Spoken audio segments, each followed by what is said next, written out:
What's up, sports betters? If you don't like football, then let's hit some bets together. So I'm going to be literally just going through OddsJam, sharing some plays that I think are pretty interesting to lock in. So we can go ahead and do that. And obviously, if you have some of these sports books available, hopefully you're able to tail with me and ride with me. I know one of the big plays I gave out was Cowboys money line.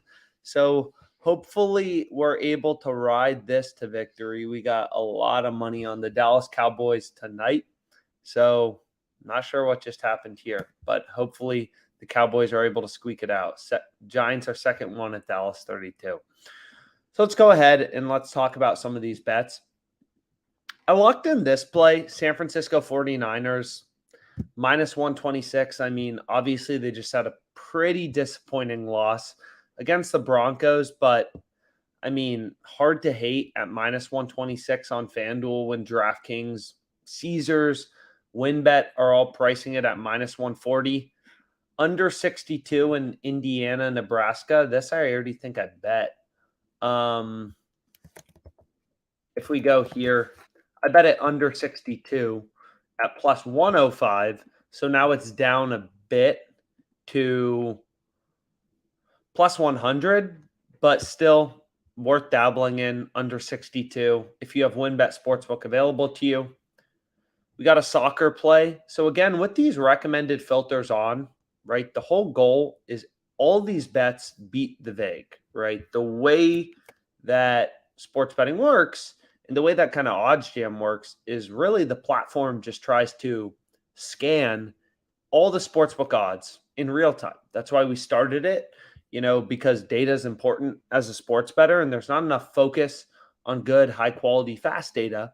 So, really the only people with this data available are the sports books before OddsJam. And we didn't think that was fair, right? Like, it's not fair that the only people with access to high quality data for setting lines are the sports books. So really OddsJam was created to try to bring high quality, fast data from every sports book to sports bettors, right?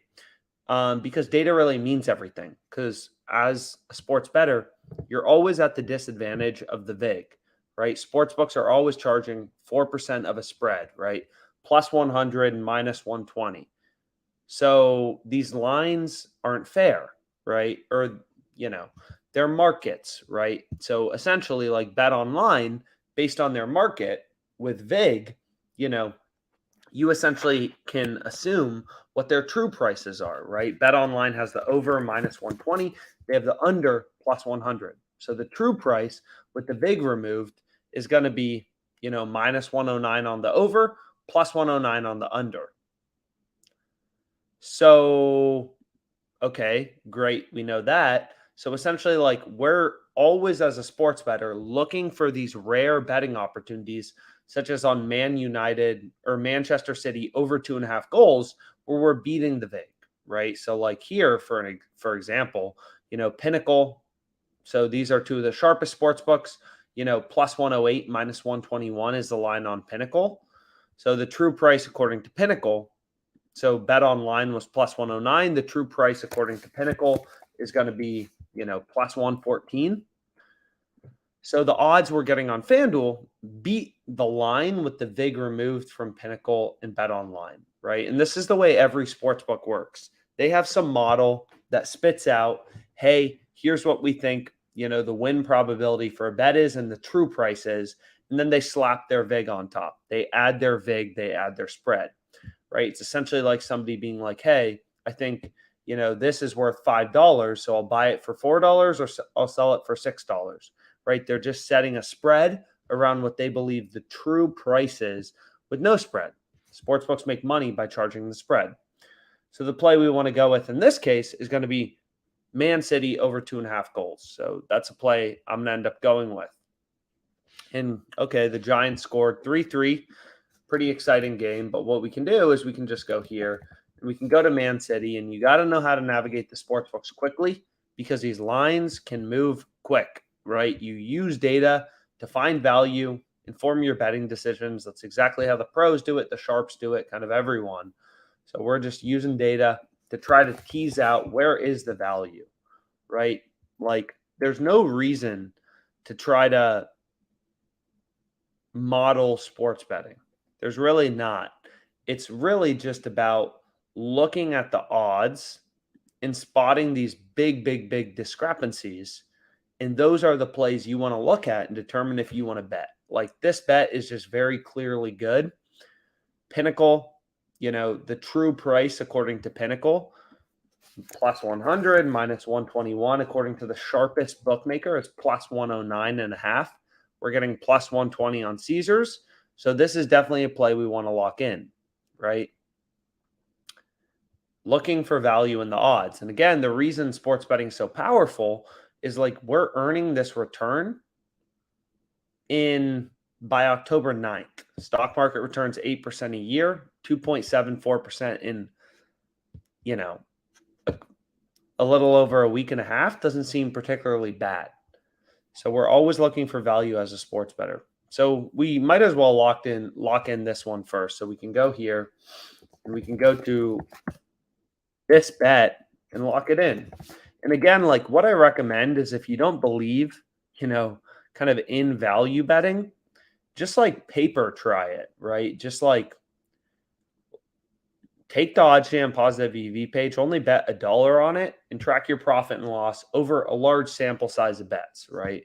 Because it's really everything should be centered around a large sample size of bets. Nobody wins every single bet. It's really just about, so we just hit that for $500. It's really just about, can you win in the long run, right?